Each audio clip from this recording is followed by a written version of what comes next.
আসছে বিশাল বড় এক কাংরাজ। বিসমিল্লাহ,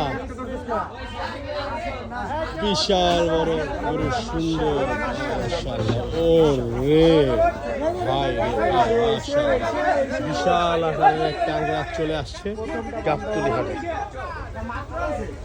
বিশাল, দেখেন মানে এত সুন্দর, এটা কিন্তু একদম সুঠাম দেহের একটা কাংরাজ চলে আসছে গাবতলী গরু হাটে। আপনারা দেখতে পাচ্ছেন প্রচুর মানুষ আজকে গাবতলীতে গরু দেখার জন্য। আর এই বড় বড় গরুগুলো আনলোডিং হচ্ছে, এর জন্য আরো বেশি মানুষ চলে আসছে। এই গরুটি আজকে গাবতলীর ধামাকা আমার কাছে মনে হচ্ছে। এরপরে এবার কি আসে আল্লাহ জানে, ওগুলা পরবর্তী আপডেট দিব ইনশাল্লাহ। কই থেকে আসছে এগুলো ভাই?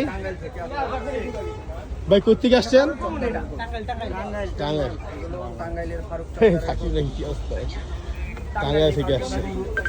একজন বলতেছিলেন যে চকদার খামার, আসলে চকদার খামার কিনা তাহলে হইতে পারে, যেহেতু টাঙ্গাইল থেকে আসছে। অসম্ভব সুন্দর গরু, সারা মানে অনেকক্ষণ জার্নি করে আসছে, যার কারণে গরু খুব ক্ষুধার্ত।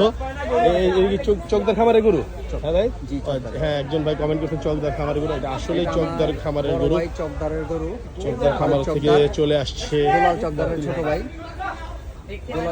বিশাল বড় গরু, বিশাল বড় একটা কাংড়া চলে আসছে চকদার এগ্রো থেকে টাঙ্গাইল। এই গরুগুলো দেখতে যাওয়ার খুব ইচ্ছা ছিল, ভাগ্যের কি খেলা, এই গাবতলীতেই আমার সামনে চলে আসছে এই গরুগুলা। চলেন আরেকটা গরু নামতে ফেলে দেখে।